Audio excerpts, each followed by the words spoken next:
Hello, everyone. You are listening to Couch Coaches, the podcast edition.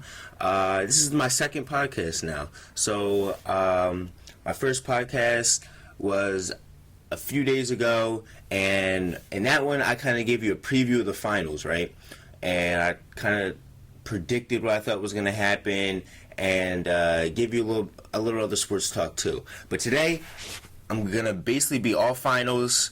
Because, it's the championship, it's the finals, you can't not talk about it. And so today I'm definitely going to give my predictions for what I think is going to happen later on, but also I'm going to talk about Game 1, since I didn't really give you my view on what happened in Game 1 yet. And I'm also going to talk about Game 2, which was last night, and how I felt about that, and what I felt went on, and how I think the Cavs can win a game or change the series around and turn the series around, and how I think the Warriors can keep going on this run. So, in Game 1 was very interesting. It was just a blowout. It was just so bad. If you're a Cavs fan, it must have been really bad to watch, because Kevin Durant really he snapped in a major way. He snapped, and Kevin Durant had 30. He had 38. He had 38, 8, and 9. Insane numbers. LeBron James in that game, he had 28, 28, 2 and 4. Average game for him. Kevin Love played decently. He had 15 points. But if you look at the team stats for Game 1, look, the field goal percentage, Golden State was 42% from the field. The Cavs were 34%. From the three-point line, the Cavs shot a little bit below the Warriors at 35%, and Golden State shot 36%. So, when you look at the numbers of this game, it didn't look like that much of it didn't look that bad. It really didn't. Well, when you look at the assist numbers, Golden State had 31, the Cavs had 15. But that's just the way they play. They play totally different styles. But that's why it's been blowouts, to be honest. Mind you, the Cavs had no steals that game 1. They had 0 steals at all. They had like a goose egg, 0. And Golden State had 12. You can't win games like that. Kevin Durant, he had a coming out party in Game 1. He played really well. Also, Curry played well. He had 28. But the other supporting cast, they all had single-digit points. So they weren't really a major factor in that game. It was really a Clay and Steph show. It was a Steph and Durant show for Game 1. Now, when we go to Game 2, and we talk about what happened in Game 2, which was last night, Game 2 was kind of interesting. So, when we look at the first half, the game, first off, the pace of the game was insane. They had Curry and Durant were unstoppable in the first half again. But they were unstoppable, but then Kevin Love and LeBron were unstoppable in the first half too. So both of them were it was a track meet for the first half. And Golden State looked comfortable. Like they looked comfortable at that pace. Like that pace, they looked comfortable. Everything was cool, but when I watched the game and I looked at I was watching the Cavs play, and I was watching LeBron play, and I was watching just the whole Cavs team play, it looked like they were scrapping and fighting their hardest to stay in. Like the first half was close. Golden State was only up by 3 after the half, but it looked like LeBron, Kyrie, Kevin Love, all those guys, they were scrapping and fighting to stay that close. Just to be even that close to that team in the first half. They were on pace to score 140 points. The Warriors were on pace to score 140 points after the first half. And I think the Cavs were on pace to score 135 or something like that.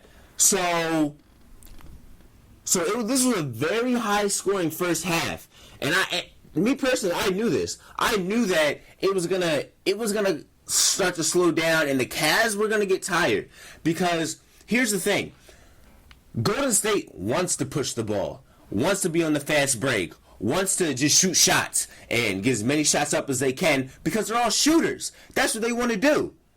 The Cavs are trying to play Golden State's game, and they can't do that. The Cavs are not going to win this series and never going to win a game if they keep trying to play at Golden State's level. You're not going to out Golden State. That's not going to happen. There's no way in the world that no matter how many shooters you get, Kevin Love, Kyle Korver, J.R. Smith, none of those guys are better shooters than what the Warriors have, and that's just the gosh darn truth. So the Cavs need to find a way to slow the ball up and slow the tempo down. If the Cavs find a way, and this is really the key for the Cavs to get back in the series, and for the Cavs to change the whole momentum of the series and their team.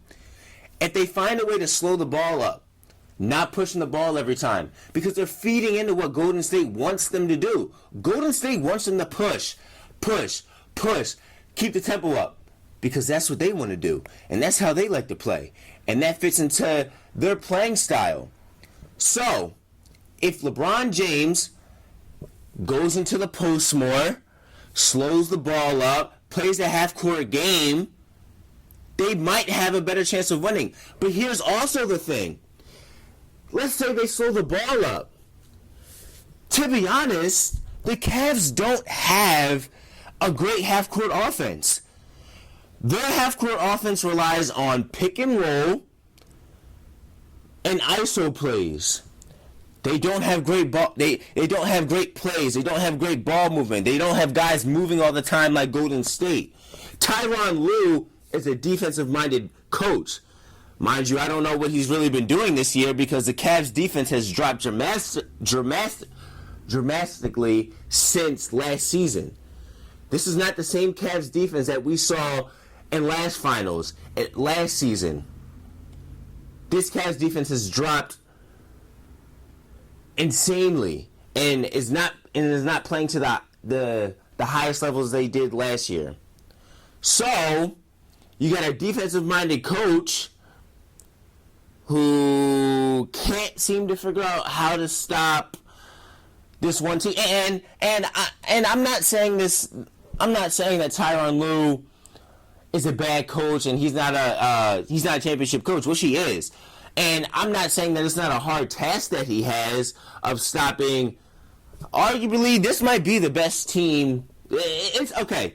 I'm not going to say it's the best team ever, but it's in the talks of being the best team ever. So it's tough. I'm not saying it's not tough for Tyronn Lue. But when your specialty is defensive stopping and is defensive-minded coach, you got to be better in that area. And since he's a defensive-minded coach, how is he going? He doesn't really have that offensive-minded. He's not really offensive-minded in general. So the offense is going to suffer some. So, like, to get back to my point, the Cavs need to try. They need to slow the ball up, but they also need to try and find a way to run plays and get guys open and find shots and just try and create an offense. Because if they find a way to slow the ball up, right? It's not really find a way. They need to just slow the ball up. But then if they find a way to get guys open and then guys start hitting shots. Look, Kyrie played horrendously. He had 19 last night, but it was a tough 19. Like, he had to work. And granted, you got to give praise to Clay, because Clay is clamping him up. Like Klay Thompson. All right, so here's an analogy for. So Kyrie is my wrist, and Klay Thompson is my watch. Like, Klay Thompson was attached, like, he was clamped to him, like, tight. Like, he wasn't going anywhere. Like, handcuffs. Kyrie had his hands behind his back, and Clay had the handcuffs on him. It was that tight. He had to fight hard to score that 19. So Kyrie's got to find a way to start hitting shots and being a factor. Kevin Love, in the first half, he hit shots. He played well, but he kind of disappeared in the second half. I don't know where he went. Kevin Love had 27. He had 27, 7 boards, which was really good. But he had no assists. So he was 2 for 7 from the 3-point line and 12 for 23 from the field. So, first half he played well and was the key for them even being in the game. But the second half he disappeared. Also, LeBron James disappeared. The first half, LeBron never took a 3-point shot in the first half. He didn't take not one. LeBron drove to the basket every time, was bullying KD. But then second half came, he got tired. He started to shoot more. Right when he first came out of the first half, he wasn't driving. He took 4 shots in a row. 4. He wasn't driving at all. He took 4 shots. He made 2. No, sorry, he took 5 straight shots. He made his first 2, then he missed his last 3, and after that, Golden State started going on a run. Very quickly started going on a run. So, after the first half, you knew what it was. You knew Golden State started going off. Clay started hitting shots. Clay found his game. I was so happy Clay found his game. He had a quiet 22. I didn't think Clay had that much. When I was watching the game, I didn't think Clay had 22, but he did. Curry had 32. Kevin Durant had 33. Draymond Green had 12. Zaza was the only one that didn't score in double figures. So, that was that. But if I look, so I talked about how what the Cavs need to do to win, to change the momentum of the series, right? So I talked about that. I also I gave little summaries of Game 1 and Game 2. So now I feel like it's time to talk about what Golden State needs to do. And to be honest, Golden State is going to need to change some things when they go on the road in Cleveland this next game. They have to cut the turnovers down. Last game they had 20 turnovers, and Cleveland had 9. They were a minus 11 on the turnover battle. They only had 5 steals when in game 1 they had 12. The Cavs had 15 steals. Granted, that's because of the turnovers, but they had 15 steals. The rebound. So the boards are a very surprising stat. Going into this, I was not expecting Golden State to be winning on the boards like they are. Last game, they had 59 boards. 59. They almost had 60 boards in a game. The Cavs the Cavs had 45 boards. If we go back to Game 1, the Cavs actually won. It didn't look like it, but the Cavs actually won the rebound battle in Game 1. They had 59, and the Golden State had 50. But Game 2 last night, Golden State won the rebounding. So I feel like they're definitely going to need to do that when they go into the land. They're going to have to find a way to get Tristan off the boards and Kevin Love off the boards. And I think they need to keep doing what they have been doing. If you really notice both games, when you look at who's rebounding and you look at who's down there, it's always like 1 or 2 Cavs members and then 3 or 4 Golden State guys down there scrapping for boards. The Cavs definitely, if they want to, and not to get away from my point because I'm talking about Golden State right now, but also the Cavs need to find a way to get more guys down